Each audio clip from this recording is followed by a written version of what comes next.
Hey, it's Andre from Olive Tree Therapies. I am a body worker and a somatic trauma therapist based in Edinburgh. So today I wanted to talk a little bit more about dissociative symptoms, specifically depersonalization and derealization in the context of polyvagal theory, without going into too much technical details. I apologize, first of all, if there's a lot of wafting around because there's mosquitoes and things. But anyway, adds to it. So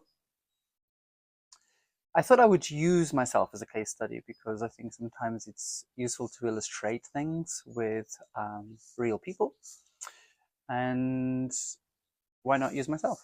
So the background to this is that about a decade ago, I developed quite severe anxiety, which then led to quite severe dissociative symptoms. Which included derealization and depersonalization. So without getting too much into it and too technical, depersonalization is when your own body feels somewhat foreign to yourself. So um, I was having a lot of difficulty looking at my own body and being in touch with my own body. So I would be triggered. So my own body would trigger me into panic attacks. So it's very common for people suffering those kind of symptoms to um, feel like their body is not their own, or feel like they're detached from their body, feel like their body parts are detached from their body.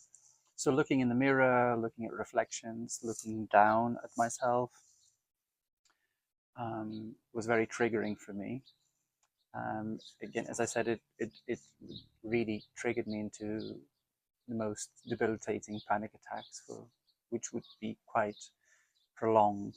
Um, and alongside that, what can also happen with depersonalization, not always, but what can sometimes also happen, is that you have accompanying derealization symptoms. So that is when the external world doesn't feel quite real, feels very foggy, or it felt to me very foggy. Not everyone's symptoms are the same, but they might share similarities. So for me, the more I became aware of the world, the more I looked at things around me, the worse it became.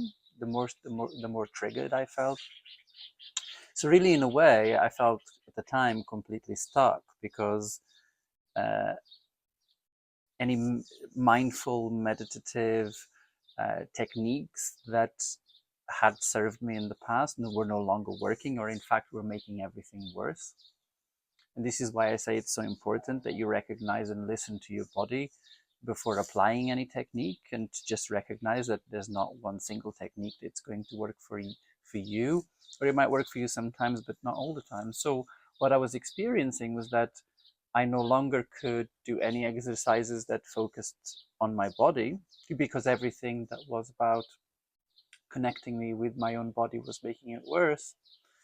And anything that was about turning it outwards and connecting me with people or nature was also making it worse, because the more attention I gave it, the more grounding I did, the more separated I actually felt from the outside world.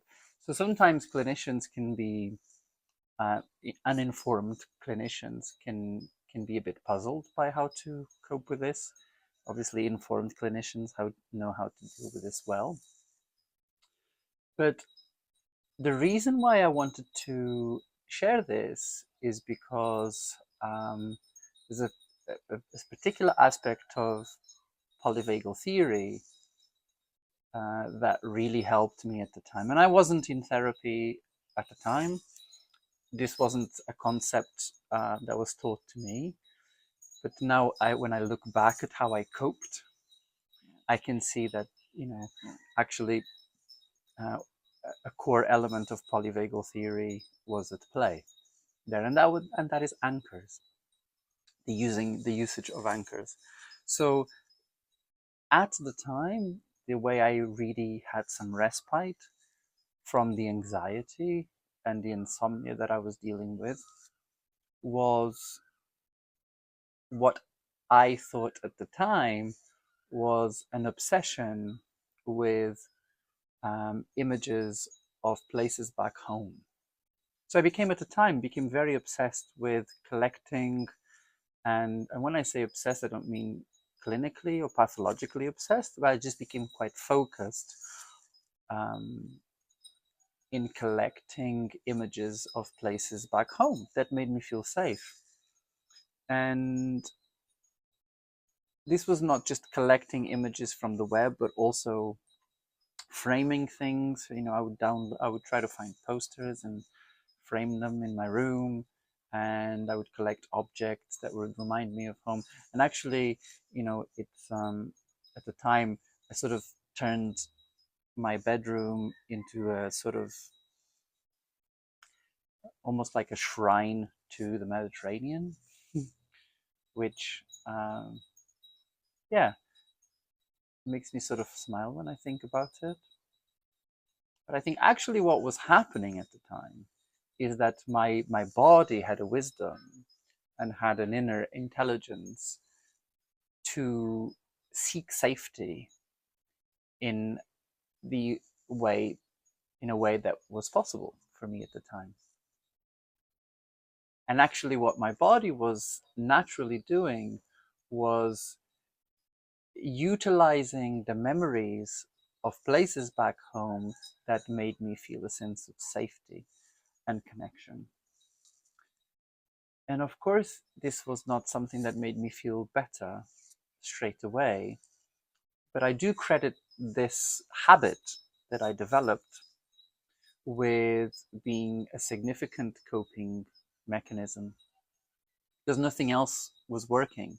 Meditation was not working, mindfulness was not working. Uh, Anything that connected me with my body and the outside was not working for me. So, and this really, really did work. So I know I've mentioned the practice of savoring, the practice of finding anchors. These anchors is not something that you use to immediately make you feel better or to replace a feeling that's unpleasant. Anchors is something, it's a practice. It's finding anchors and savoring those anchors and layering those anchors is a practice that is teaching your nervous system slowly, gradually, that you can be safe. And that takes time.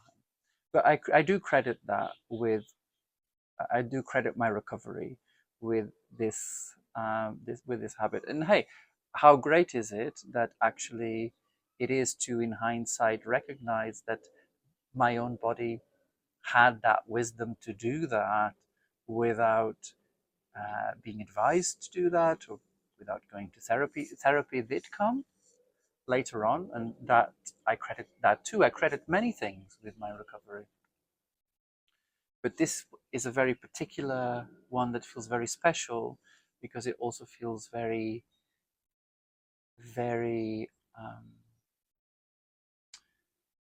very wise in a very native way, in a very embodied way. So yeah, I wanted to share this. I wanted to share this with you. I think it's important that that my clients know. This is why I wanted to make this video, is to really bring home the idea that it's so important to practice anchoring, different types of anchoring. For me, it was a place. For you, it might be something entirely different. It might be a person, it might be a memory, it might be a place, it might be a time in your life.